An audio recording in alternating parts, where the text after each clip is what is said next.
Estimados colegas, de nuevo me animo, tras algunas preguntas que me han llegado, sobre todo desde Barcelona, gente que me puede tener acceso conmigo más fácil y que viene a estudiar conmigo en algunos otros espacios, que aclara un poquito más la cuestión del objeto y esta tesis mía de lo compacto y el subespacio y un poco lo pusiera en contacto con la clínica. Bueno, pues vamos a ver si lo podemos hacer. Vamos a quitar un poco esta luz. Así, queda mejor. En principio, una cosa que es importante tener clara. En lo real, lo infinito no existe. Puede existir lo muy grande, pero no lo infinito. Lo infinito es un concepto simbólico, es un concepto matemático. Lo que pasa es que en la vida de las personas, lo muy grande para uno aparece como infinito. Pero ni el universo de los físicos es infinito, tiene una dimensión. No recuerdo ahora cuánto es lo que mide, pero lo mide. Entonces, ¿qué quiere decir? Siempre hay que intentar que el sujeto salga de lo infinito.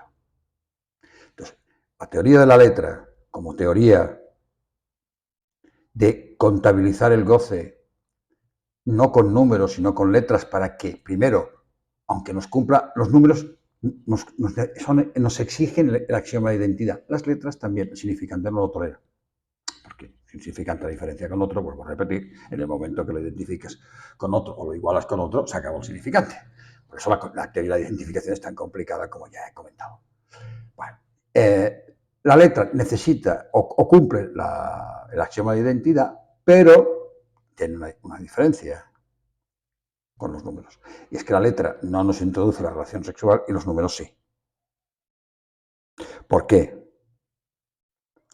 Porque los números no salen del significante, salen de un discurso.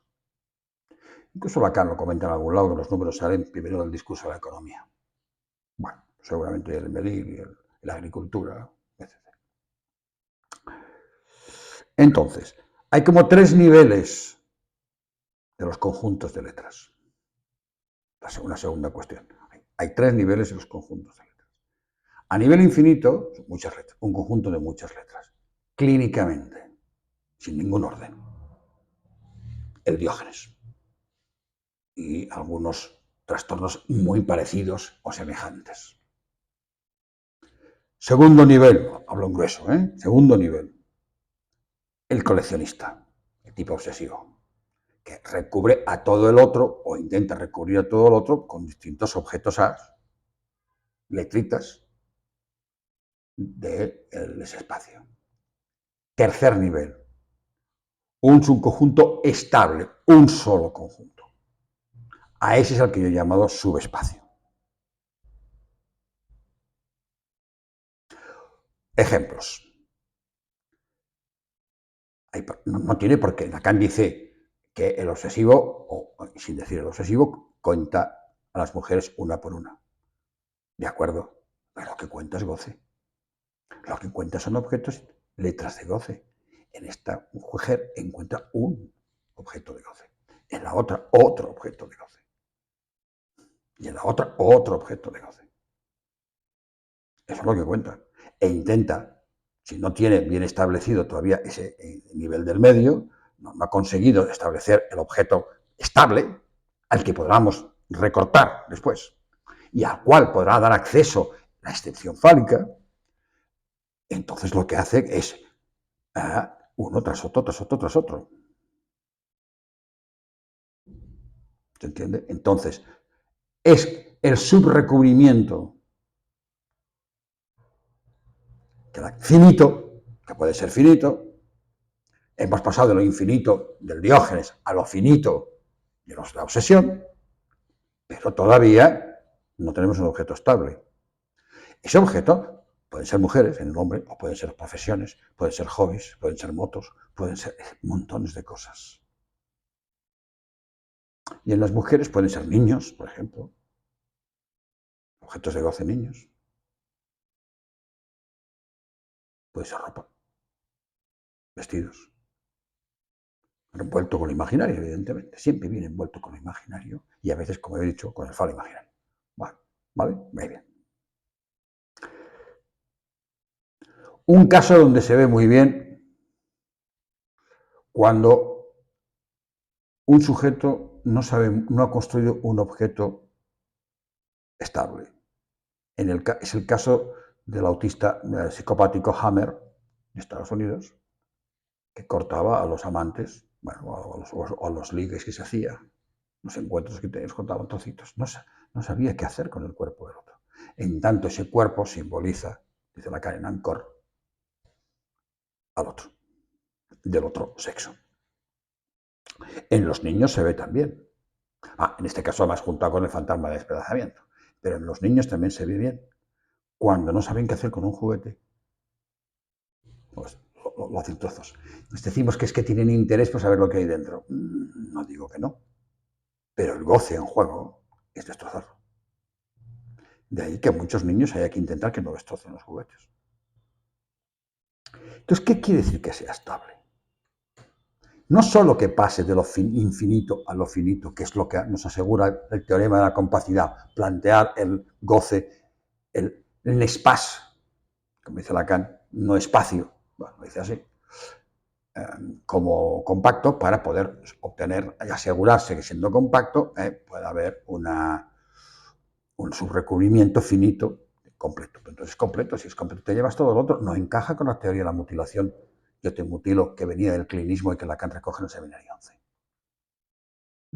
Vale, entonces, ¿cómo se hace estable eso? Esa es la pregunta. Entonces, lo que hay que añadir es el concepto de subespacio. El concepto de subespacio, que es un subconjunto de ese espacio, que a su vez es espacio también. Y compacto en este caso. Con lo cual tendrá un subrecubrimiento finito. Pero no nos interesa ese subrecubrimiento finito. Lo que nos interesa es que él es compacto.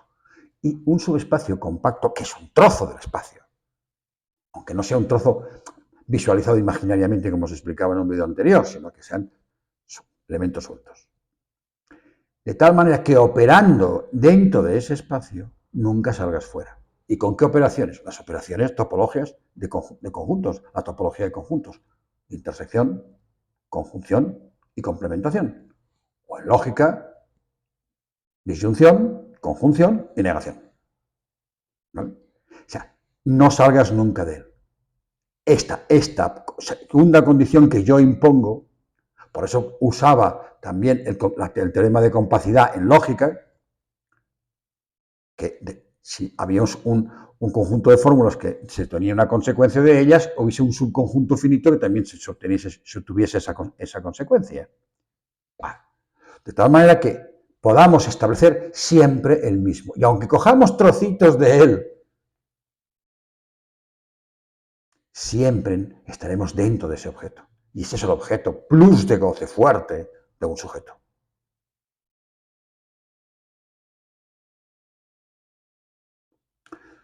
Los tres niveles que he explicado, bueno, son así a trazo grueso. Luego después hay intermedios.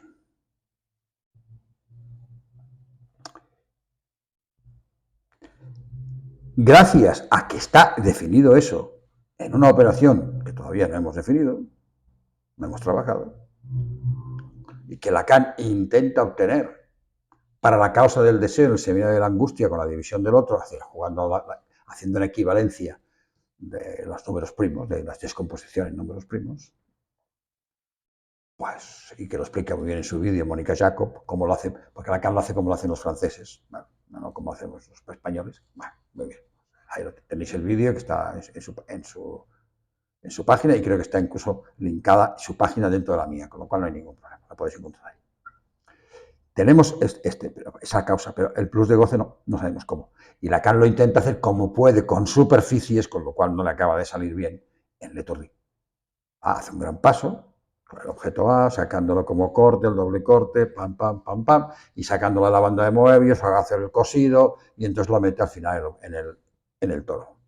Bueno, es un paso del cuerpo al fantasma, por decirlo de alguna manera, del significado también, en general, pero falta chicha, que se dice, que tenemos que elaborarlo mucho mejor, que es lo que intenta a veces Lacan cuando en el RSI aborda el goce de nuevo y define el goce de una manera nueva, no como en Ancon. Entonces, nos quedamos aquí, no entramos en RSI todavía, yo intento no pasar en este seminario de Ancor, ¿vale? Entonces, ¿qué nos permite? Pues Lacan dice, en la excepción del padre, ahora entramos en la función fálica, lo que da es acceso al lado varón, acceso a ese objeto que ha recortado en otro lugar. Porque si no, ¿qué hay? La prohibición edípica ahí clavada. ¿Lo ve clarísimo? Él no se puede. ¿Vale? En el lado fémina, por no tener, como el varón, la posibilidad de representar el falo imaginario, con lo cual, o de obtenerlo, mejor dicho, y luego entrar por el todo, por ese todo, tiene que construirse un todo. Esa es la cuestión. Lacan no lo acaba de afinar bien esto. Tiene que construirse un todo. Y primero, para construirse un todo, como está fuera de la función fálica, que Freud en la fase fálica lo hace como puede, los fálicos sí, fálico no, pero eso no funciona. Porque sí y no, ¿qué quiere decir? No da salida. Estamos todavía en la lógica formal. Lacan da ese salto con la excepción y salta a los cuantificadores. Entonces, yo da un poquito más el salto que él yo apunta, cuando dice que sus fórmulas no sirven en matemática, no tiene ningún sentido, pero utiliza la misma grafía, con lo cual la ha liado a todo el mundo. La gracia es que ella niega, con barra normal, no existe ese X que no fide X con barra torcida. La fórmula mía. ¿Por qué? Porque lo que no quiere es quedar atrapada ahí. Pero ya ha sido pillada, por decirlo de alguna manera, con la función fálica. Y entonces, en un mecanismo que explicaremos más tarde, de pronto se construye su propio todo, que es no existe X, que no fide X, que es el que Lacan pone, el formal.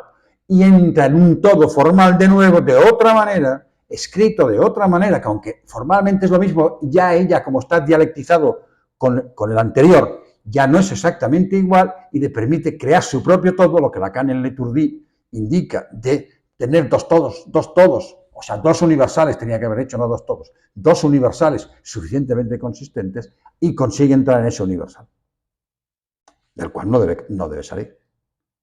Es decir, no puede ser, que viene a decir, no puede ser que yo esté atrapada en ese objeto. Porque las mujeres necesitan ser la causa del deseo, pero no el plus de goce en la cuestión edípica. Y ahí es donde está el problema. Por ejemplo, con respecto a su padre, si colocan al padre como la excepción, a su padre en concreto, como el goce de excepción, porque lo que se cuenta es goce, bueno, vamos a dejarlo claro otra vez. Evidentemente, lo que dice es, no le importa que el padre la vea y incluso diga, hombre, está aquí, pero sin tocar, vamos a decirlo así. Es decir, sin que la goce. Si sueña que la goza, tenemos una neurosis importante. Se ha quedado atrapada ahí. ¿Vale?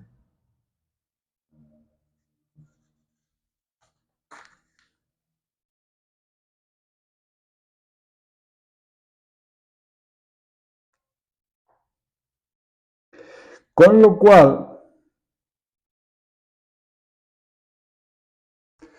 Lacan nos propone, entonces, la segunda castración, la salida del sujeto del goce fálico, del universal del goce fálico, y en la mujer no le llama una castración, pero también lo es en el fondo. Pero no es el menos fi, que el menos fi aplica para todo el mundo igual. El menos fi no diferencia lados de goce, ni lados sexuados. El menos fi es un deser y una negatividad de goce, una pérdida, punto. Nada más, aplica para todo el mundo. Por eso dice que el neurótico lo ha sufrido en el origen. No, no dice la mujer lo ha sufrido en el origen, que ese es un error. Confundir privación y castración. ¿Vale? Y salir de esa posición. Y eso lo que haremos en los próximos vídeos. Espero que esto sirva un poco para aclarar la cuestión del subespacio. Insisto, os repito lo del subespacio porque sé que esto es un tema que a lo mejor pues, a algunos les cuesta más. Es un subconjunto que a su vez cumple las propiedades de espacio. Es decir, que dentro de las operaciones internas, mientras se opere con elementos de ese subconjunto, como conjunto, no se salga nunca de él. Y que cumpla lo que se llamaría en este caso la topología inducida del espacio grande en el pequeño, en el subconjunto. Eso es lo que hay que exigir más para que el objeto de goce esté bien establecido.